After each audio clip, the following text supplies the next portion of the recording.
welcome to the Edinburgh Bookshop on the sofa with Keggie Carew and your brand new book, Quicksand Tales. It's so nice to have you here. Well, it's really lovely to be here, and it's already been chaotic and wonderful. We've just had a hilarious conversation with Alexander McCall-Smith, who just walked in. Oh, we just throw that in. Yeah, we just put that in, but it was just hilarious, and so we've had it's been a chaotic, wonderful morning and just gorgeous. So lovely to be here. Great.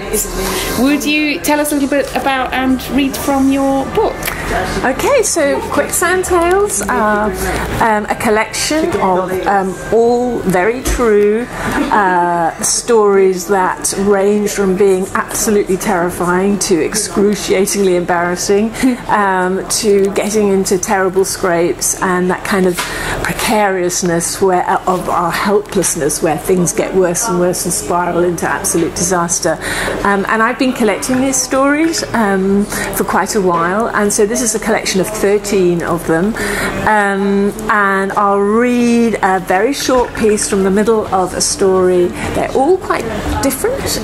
This one is a sort of a gathering of things that happened when we left London. My husband and I went and moved into the country because I desperately wanted to have a garden, and so the idea was just we found this tiny cottage with this big garden, and I started, I wanted to feel the earth under my fingernails. Anyway, I'm going to read a very short bit from this story. The story is called The Constant Murderer.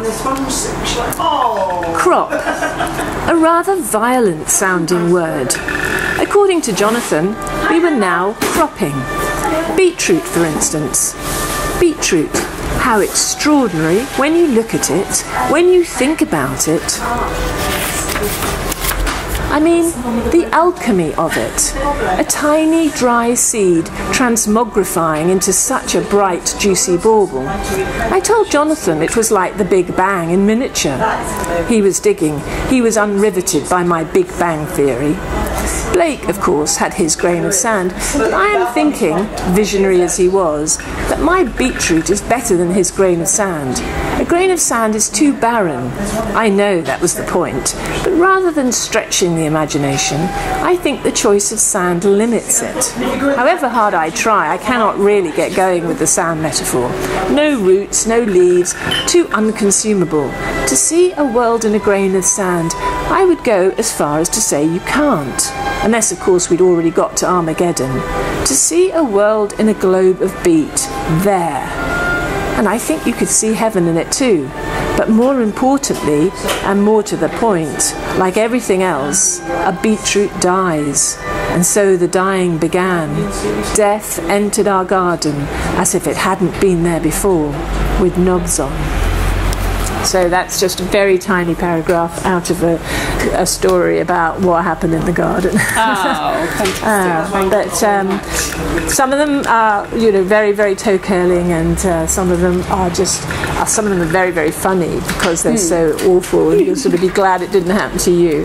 But they also, there's something more serious about. They're very rich ground for looking at the psyche of who we are and how we react to things. And I do actually think we are our most transparent in disaster. Yeah, probably, yeah. And it's, it gives one, when these things happen and they roll out and it gets worse and worse, and then, they get to end somehow. I think that they are very telling about the human condition. Yeah. And in some sense, although, the motor of this book is disaster, the heart is a sort of shared humanity where, we can identify, I hope, although some people say, God, how do all these things happen to you?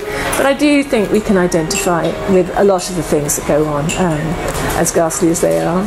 It's very liberating to be honest, isn't it? And contrary to perhaps the varnished version, the polished version of ourselves that we like to. Absolutely, and I think particularly at the moment, I worry about people. I worry about the social media pressure to be perfect, and this present present a perfect picture of ourselves, because there is pressure to do that.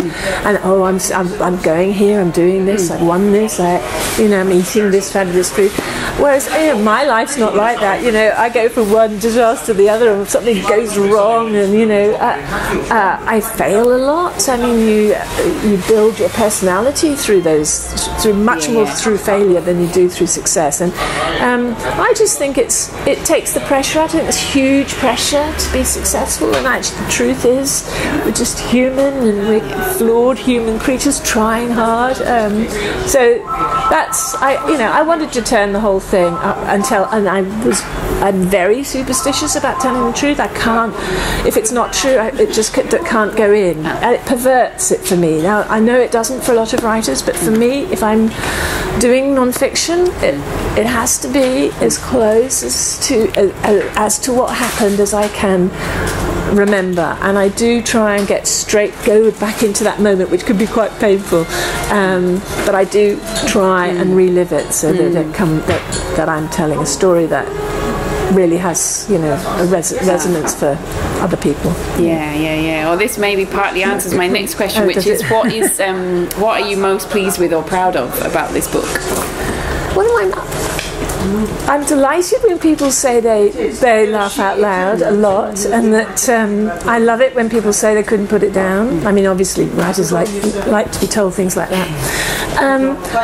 But I'm pleased. I think that most writers, by the time it gets to be in a book, they're pleased with it, to be honest. Otherwise they wouldn't probably have got to that stage. But that lovely I call it putting a book through the washing machine. You get out the bits that don't matter, and it's all nice and free, and it flows, and so one's always hopefully quite happy by the time one's gone through all those processes. But no, I'm pleased. I love the fact there's 13 stories. I like the fact that they're quite different. It starts very scarily and ends the last story. I challenge anybody to guess what's happened in that last story. No, I think it would be an impossible story to guess. So I am pleased with it. Great. Yeah. Would you like to take a lucky dip question? Oh, okay. From the cat's hat. Here we go. Okay.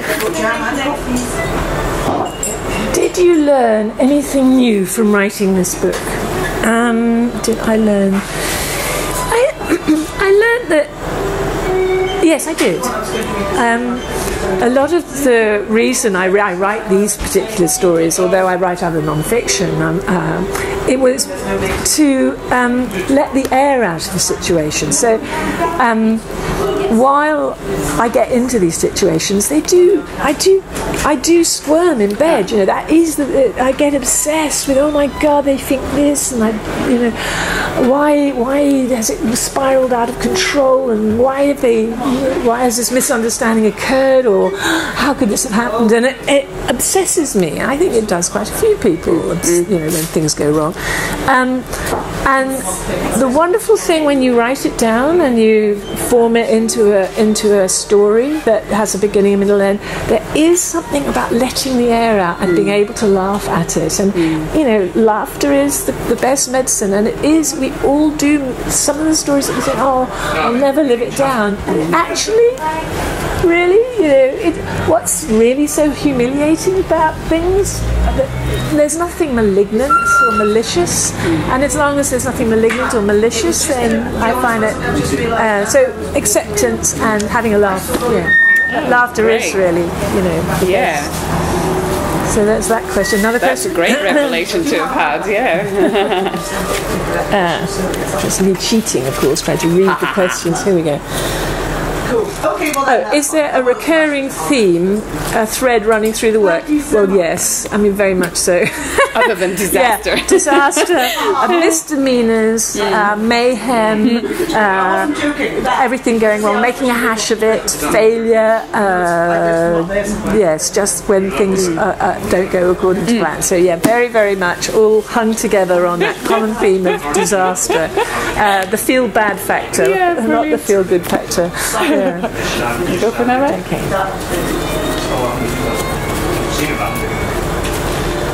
Where is your favourite place for reading and for writing? Okay, well, I only have one place for writing. It's a shed, and it is probably the best shed on the planet. I mean, I am jealous of my own shed. It's so amazing. It's so funky and mad, and it's a wooden shed. It used to be a cow shed, and it looks out into the garden. It's full of spiders, and it's full of books. It's small. It's even got its own outside privy. Amazing. I mean, that was like the original privy to the house, and it's just got my desk, and it's got everything around. It's sort of slightly chaotic, and that's where I write. And it has, I think, the word is feng shui. I don't know what that is, but it's got it. It's perfect. Reading, I can read pretty much anywhere, as long as I'm not moving around too much. But I can read anywhere. So yeah. Nice. Yeah. Oh, I think we're all jealous of your shed now. Yeah, no, I am jealous of the shed. It's beautiful. Yeah, beautiful shed. Well, that leads me to what is next for you. What is happening now in the shed? What is next is like so hugely important to me. I can hardly think of anything else. It's another non-fiction book that has been commissioned by Canongate, my lovely Scottish publishers, Canongate, who I absolutely love. And it's a book. It's called Two Tribes at the moment. That title might change, but the subtitle is called Our Paradoxical Relationship with the Creaturely World. And it's about the human relationship with animals, and I'm starting in the cave paintings where we had this incredibly close, unbelievably powerful and very intense relationship with animals, and you can tell that just by the way the paintings in the caves are masterful, intimate, and just incredibly knowledgeable. And I'm tracking our relationship pretty much all the way through religion, the sixth extinction, fur trade, some uncomfortable stuff. And also I want to re-enchant the reader with our incredible relationships that we can have with both, mostly it's the wild world. I'm not really looking at pets, although I do learn a lot. One can learn an awful lot by living with animals, but domesticated animals, and right up until the sixth extinction, and hopefully ending with an arc where there are some amazing things going on to try and stem the tide of terrible damage that we've done. But it's just about the most important thing to me, and I think probably to many people, even if they don't realise it, we need our ecosystems to be healthy. We really need it badly. And I want to write a wonderful, fun, deep, poignant book about all that. A reading book. So that's my project. These are very timely and kind to offerings to the world. Yes, and there is a time limit on that. But meanwhile, we have Quicksand Tales. Your so this is fun. This hopefully makes people laugh at themselves and at me, more at me than. But also, just I think we do need light relief, and we also I like that kind of quirky look at the world. Absolutely. And also people then feeling perhaps able to share their own times they messed up rather than feeling and I've had a few, and I've had some really funny ones. I think let's get it out there, I reckon. Great. Lovely stuff. Keggie Carew, thank you so much for coming in to see us. Thank you very much for having me. It's been really lovely. Beautiful shop, by the way. Yeah. Thanks, we love it.